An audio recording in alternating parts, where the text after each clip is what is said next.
할렐루야. 오늘도 하나님께서 주시는 말씀을 통해서 은혜와 깨달음이 넘치는 시간 되기를 주님의 이름으로 소망합니다. 사람은 누구나 좋은 사람이 되고 싶어 합니다. 그렇죠. 세상은 착한 사람, 성공한 사람, 혹은 돈이 많은 사람, 또 영향력이 있는 사람을 좋은 사람이라고 말합니다. 그러나 성경은 사람이 기준이 아니라 하나님의 기준으로 사람을 바라본다는 사실입니다. 사람 앞에서 정직한 것도 중요합니다. 법을 지키는 것도 중요합니다. 양심을 속이지 않고 살아가는 것도 매우 중요한 일입니다. 그러나 무엇보다 중요한 것은 하나님 앞에서 바르게 살아가는 것입니다. 청교도들이 가장 중요하게 여겼던 말 가운데 하나가 있습니다. 코람데오. 코람데오 들어보셨습니까? 코람데오 뜻은 하나님 앞에서 라는 뜻입니다. 청교도들은 하나님 앞에서 바르게 사는 삶을 가장 중요한 덕목으로 삼고 살았습니다. 그들은 교회 안에서만 하나님 앞에 있는 것이 아니라, 주일에만 하나님 앞에서 살아가는 것이 아니라, 사업을 할 때도, 또 가정을 세울 때도, 정치를 할 때도 언제나 하나님 앞에서 살아간다는 생각을 가지고 살았다는 겁니다. 그래서 쉽게 거짓말을 하지 못했습니다. 사람을 속이지 못했습니다. 자기 양심을 속이지 못했습니다. 왜냐하면 사람은 속일 수 있어도 하나님은 속일 수 없기 때문입니다.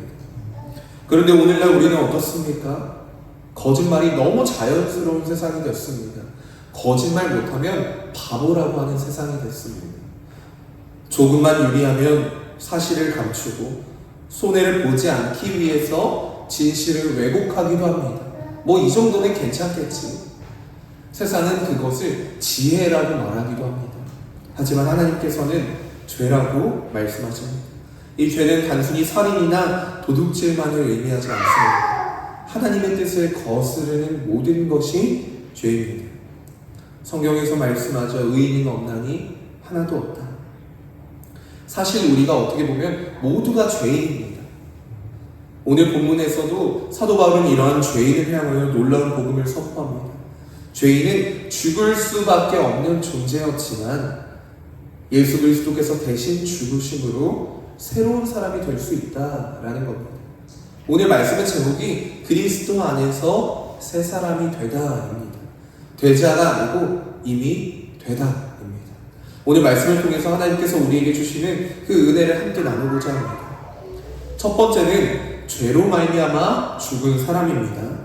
14절 말씀 함께 읽겠습니다. 시작. 그리스도의 사랑이 우리를 강권하시는도다.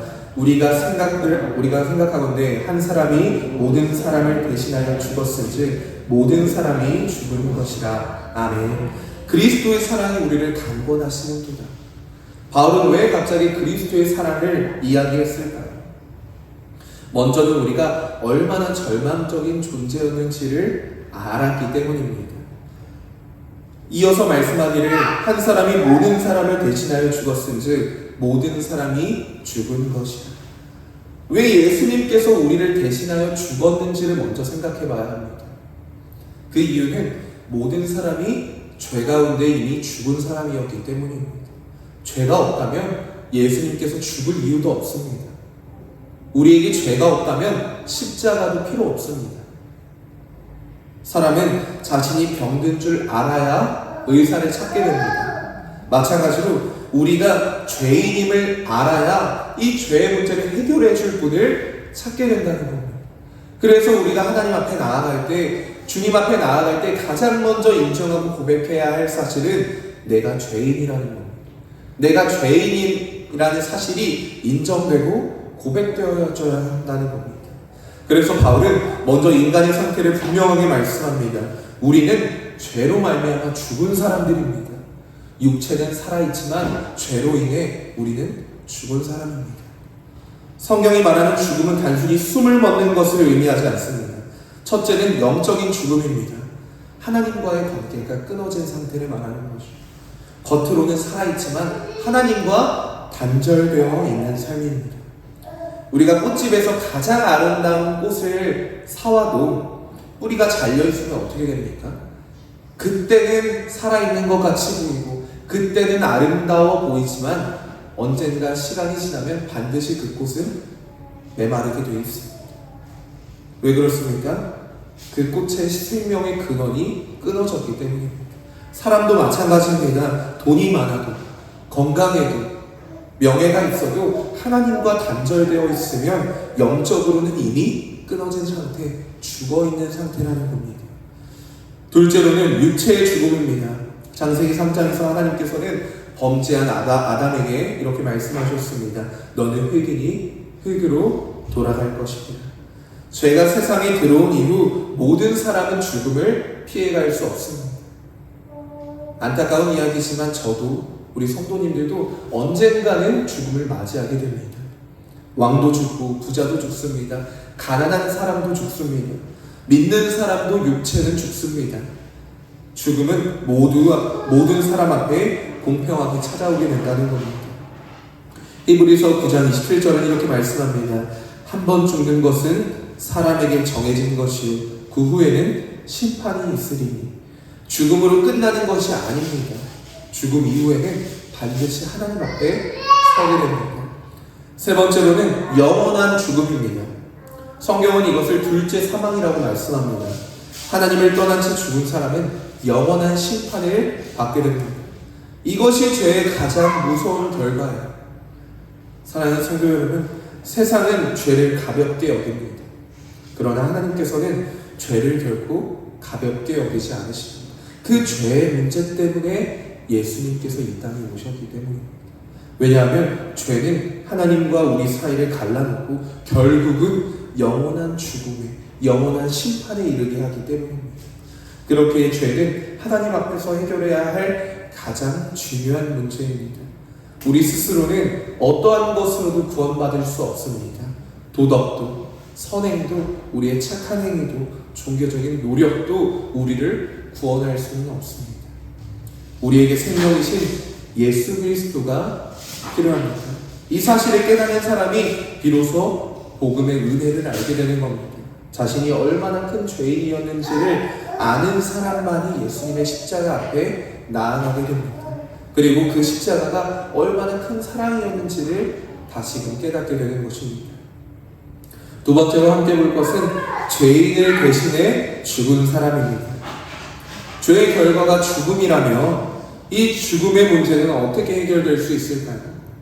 앞서 말씀드린 것처럼 아무리 선한 일을 많이 하고 도덕적으로 바르게 살려고 노력해도 이미 하나님 앞에 범한 죄는 없앨 수 없습니다. 죄는 선행으로 상쇄되는 문제가 아니라 반드시 대가가 치러져야 하는 문제이기 때문입니다. 15절 말씀 함께 읽겠습니다. 시작. 그가 모든 사람을 대신하여 죽으시는 살아있는 자들로 하여금 다시금 그들 자신을 위하여 살지 않고 오직 그들을 대신하여 죽었다가 다시 살아나신 이를 위하여 살게 하려 함이라. 아멘. 하나님께서는 우리를 향한 사랑으로 독생자 예수 그리스도를 이 땅에 보내주셨고 우리의 죄를 예수님께서 담당하게 하셨습니다. 바울은 여기서 매우 중요한 진리를 선포합니다.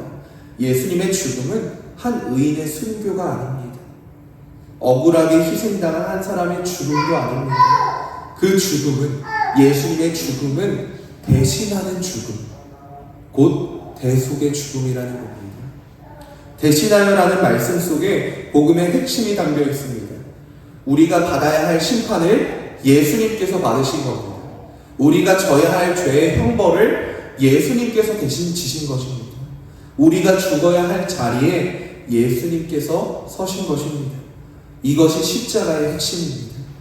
구약시대에는 어떻게 했습니까? 죄를 지으면 흠없는 어린 양을 제사로 바쳤습니다. 죄인이 죽어야 하지만 하나님께서는 어린 양이 대신 죽게 하여서 죄를 속하게 하셨습니다. 그러나 그 제사는 완전한 제사는 아니었습니다. 한 번 드림으로 끝나는 제사가 아니었습니다. 죄를 지을 때마다 계속해서 반복해서 그 죄를 속하기 위해서 드려야 하는 제사였습니다. 해마다 같은 제사를 반복해야 했고 짐승의 피는 사람의 죄를 근본적으로 해결할 수는 없었기 때문입니다. 그래서 하나님께서 마침내 하나뿐인 독생자 위해서만 예수님을 보내신 겁니다. 세례 요한이 예수님을 바라보며 외쳤던 것처럼 보라, 세상 죄를 지고 가는 하나님의 어린 양이로다. 예수님은 단번의 제사로 영원한 속죄를 이루셨습니다. 성경은 그리스도께서 단번에 자신을 제물로 드리심으로 영원한 구속을 이루셨다고 히브리서에서는 증언합니다. 그러므로 십자가는 하나님의 사랑과 공의가 함께 만나는 자리입니다. 하나님은 죄를 그냥 넘어가시는 분이 아니십니다. 반드시 그 심판에 물으십니다. 죄에는 반드시 심판이 있어야 합니다. 그러나 동시에 하나님께서는 죄인을 사랑하셨다는 겁니다. 그래서 죄인을 살리시되 죄를 심판하시기 위해서 자신의 아들을 십자가에 내어주셨다는 겁니다. 우리는 이 십자가 앞에서 하나님의 사랑이 얼마나 큰지를 깨달아야 합니다. 사랑하는 성도 여러분, 예수님께서 우리를 대신하여 죽으신 목적은 단지 죄를 용서받게 하는 것에서 끝나지 않습니다. 15절은 그 목적을 분명하게 말씀합니다. 다시는 그들 자신을 위하여 살지 않고. 제가 성경을 이해되지 않을 때, 좀 더 쉽게 이해하고 싶을 때는 쉬운 성경이나 세번역으로 읽어보곤 합니다. 제가 쉬운 성경으로 15절 말씀을 다시 한번 읽어드리겠습니다. 그리스도께서 모든 사람을 대신하여 죽으신 것은 살아있는 사람들이 더 이상 자기 자신을 위해 살지 않고 자신들을 위해 죽었다가 다시 사신 분을 위해 살게 하려는 것입니다. 예수님을 믿는다는 것은 단순히 우리가 천국의 티켓을 끊는 것이 아닙니다. 예수님을 믿는다는 것은 삶의 주인이 바뀌는 겁니다. 이전에는 내가 나를 위해서 살았지만 이제 내가 나를 위해서 살아가는 것이 아니라 나를 위해 죽으신 예수 그리스도를 위해 살아가는 삶. 내가 삶의 중심이었지만, 내 생각이 기준이었지만, 내 욕심이 우선이었지만, 그러나 십자가를 만난 사람은 더 이상 자기 자신을 위해 살아가지 않는 사람입니다. 나를 위해 죽으시고 다시 살아나신 예수 그리스도를 위해 살아가는 삶. 그것 때문에 예수님께서 우리를 위해서 죽으셨다는 겁니다. 이것이 구원받은 사람의 가장 큰 변화입니다. 바울은 14절에서 그리스도의 사랑이 우리를 강권하시는도다 라고 고백합니다. 여기서 강권한다 라는 말은 우리를 억지로 끌고 간다 라는 뜻이 아닙니다. 그리스도의 사랑이 우리를 사로잡고 붙들어서 이제는 그 사랑 때문에 우리가 살아가게 된다 라는 의미입니다. 억지로 봉사하는 거 아닙니다. 억지로 예배하는 거 아닙니다. 억지로 헌신하는 것도 아닙니다.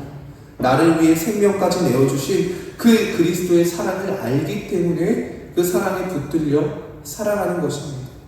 제가 예전에 사역할 때 어떤 청년이 와서 자기가 피아노 반주를 하는데 억지로 하는 것 같다.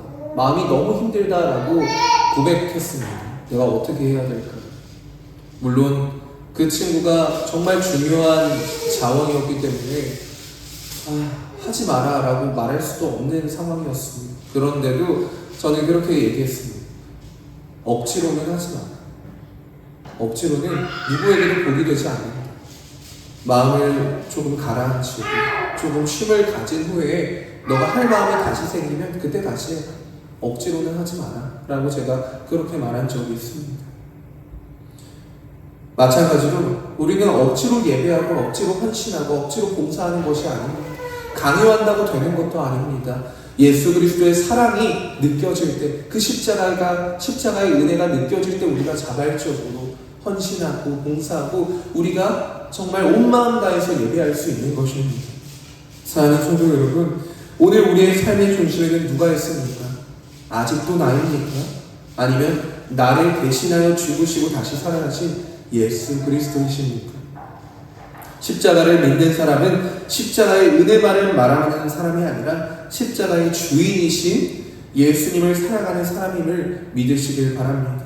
바로 그것이 대속의 은혜를 경험한 성도의 삶이며 새 사람으로 살아가는 첫 번째 변화일 것입니다. 세 번째는 육신으로 알지 않는 사람입니다. 예수 그리스도의 십자가를 경험한 사람에게는 또 하나의 놀라운 변화가 일어납니다. 삶의 목적만 바뀌는 것이 아니라 사람을 바라보는 시선도 바뀌게 됩니다. 본문 16절 말씀을 함께 읽겠습니다. 시작. 그러므로 우리가 이제부터는 어떤 사람도 육신을 따라 알지 아니하노라. 비록 우리가 그리스도도 육신을 따라 알았으나 이제부터는 그같이 알지 아니하노라. 아멘. 바울은 이제부터는 이라고 말씀합니다. 이 말은 예수 그리스도를 만나기 전과 후가 완전히 바뀌었다는 겁니다. 어떤 것이 바뀌었습니까? 과거에 바울은 예수님을 단지 나사렛 출신의 한 사람으로 보았습니다. 십자가에 달려 죽은 실패한 사이비로 생각했습니다. 그래서 그는 예수 믿는 사람들을 잡아들이고 교회를 핍박하는 일에 앞장섰습니다. 그러나 다메섹으로 가는 길에서 부활하신 예수님을 만난 후에는 완전히 바뀌게 되었습니다. 이제 그는 예수님을 더 이상 육신으로 알지 않았습니다. 예수님은 마리아의 아들이기 이전에 하나님의 아들이셨고 십자가에 달려 죽으신 분이 아니라 죄인을 구원하시기 위해서 죽으셨다가 다시 살아나신 구주이심을 깨닫게 된 겁니다. 복음은 바울의 눈을 바꾸어 놓았습니다. 그리고 그 눈은 사람을 바라보는 시선까지 바꾸어 놓았습니다. 육신을 따라 안다라는 것은 세상의 기준으로 사람을 평가하는 것을 의미합니다. 사람들은 외모를 봅니다. 학벌을 보고 재산을 보고 직업을 보고 사회적인 위치를 봅니다. 그것으로 사람의 가치를 판단합니다. 선지자 사무엘이 다윗의 형 엘리압을 보았을 때 그의 키와 외모를 보고 왕이 될 사람이라고 생각했습니다. 이것이 사람의 기준입니다. 그러나 하나님께서는 말씀하셨습니다. 사람은 외모를 보거니와 나 여호와는 중심을 보느니라. 하나님은 사람의 중심을 보십니다. 그 사람은 하나님 앞에 어떤 믿음을 가지고 있는지를 보십니다. 그렇기 때문에 그리스도인은 사람을 세상의 기준으로 판단해서는 안 됩니다. 부유하다고 더 귀한 사람도 아니고 가난하다고 덜 귀한 사람도 아닙니다. 많이 배웠다고 하나님께 더 사랑받는 것도 아닙니다. 배우지 못했다고 하나님께 덜 사랑받는 것도 아닙니다. 모든 사람은 하나님의 형상대로 지음받았고 예수 그리스도께서 십자가에서 피 흘려 구원하시기 위해 죽으실 만큼 모두가 다 존귀한 존재입니다. 교회는 세상의 기준이 아니라 복음의 기준으로 사람을 바라보는 공동체입니다. 사랑하는 성도 여러분, 나도 모르게 사람을 외적인 조건으로 판단하고 있지는 않으십니까? 세상과 똑같은 기준으로 사람을 바라보고 있지는 않으십니까? 그러나 십자가를 경험한 사람은 사람을 다르게 보게 됩니다.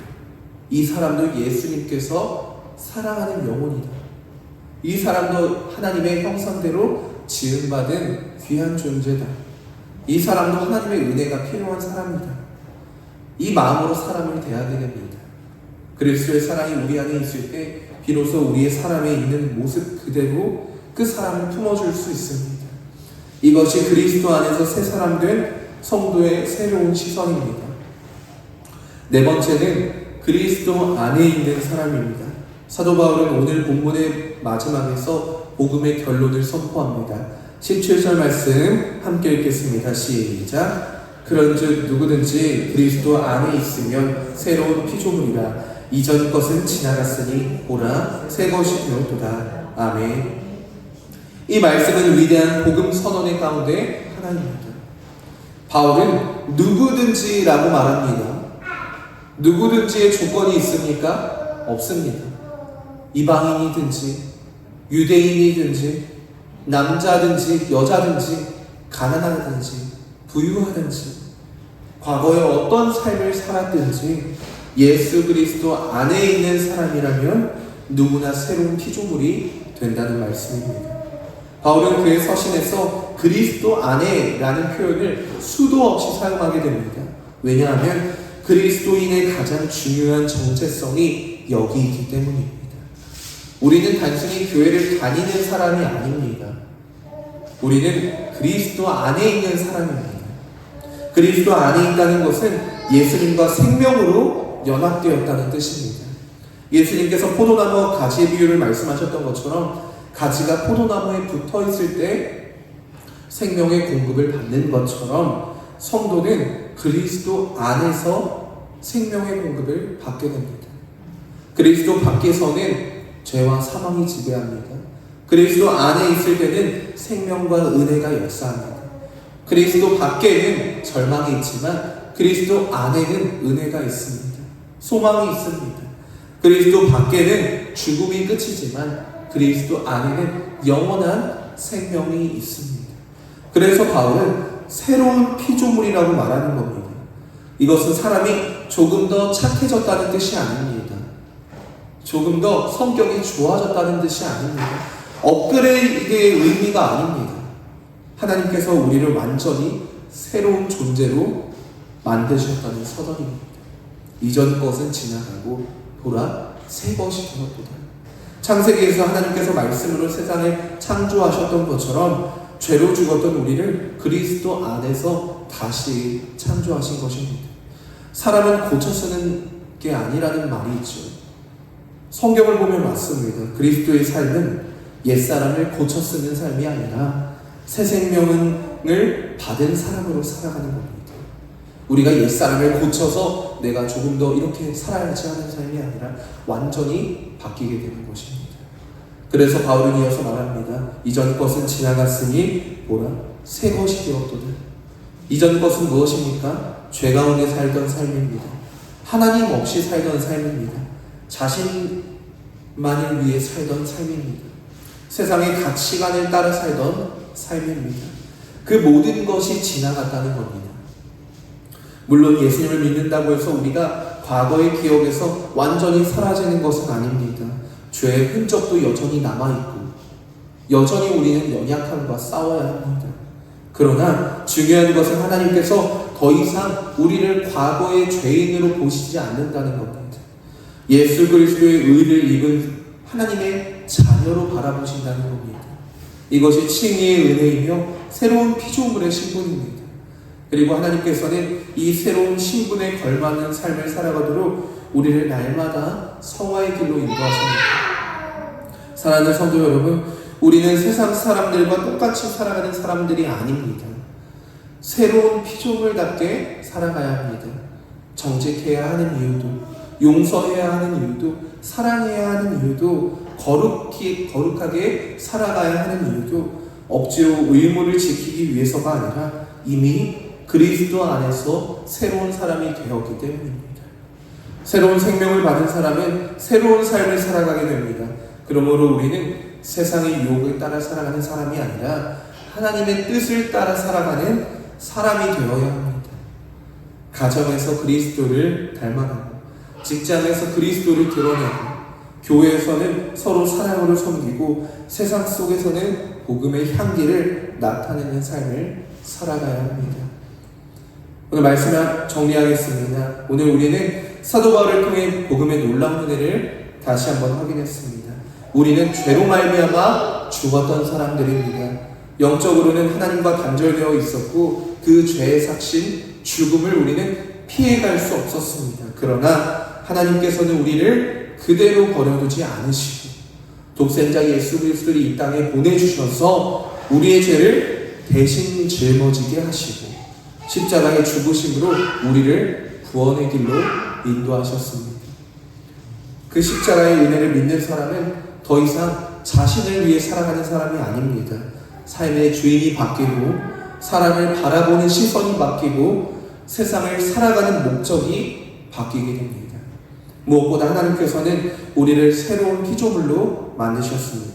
이전 것은 지나갔고 새 것이 되었습니다. 사랑하는 성도 여러분, 예수 그리스도 안에 있는 사람은 더 이상 과거에 묶여있는 사람이 아닙니다. 하나님께서는 우리의 과거보다 예수 그리스도의 십자가를 보십니다. 우리의 연약함보다 그리스도의 의를 보십니다. 그러므로 우리는 죄인의 모습이 아니라 하나님의 자녀로 담대히 살아가야 합니다. 또한 새로운 피조물이 되었다면 새로운 삶을 살아가야 합니다. 세상의 가치관을 따라 살아가는 삶이 아니라 하나님의 말씀을 따라 살아가야 한다는 겁니다. 왜냐하면 우리는 더 이상 옛사람이 아니라 그리스도 안에서 새 사람이 되었기 때문입니다. 그리스도 안에서 날마다 새로워지고 새 사람 되어서 하나님의 영광을 나타내는 저와 성도님들 되기를 주님의 이름으로 간절히 소망합니다. 기도하시겠습니다.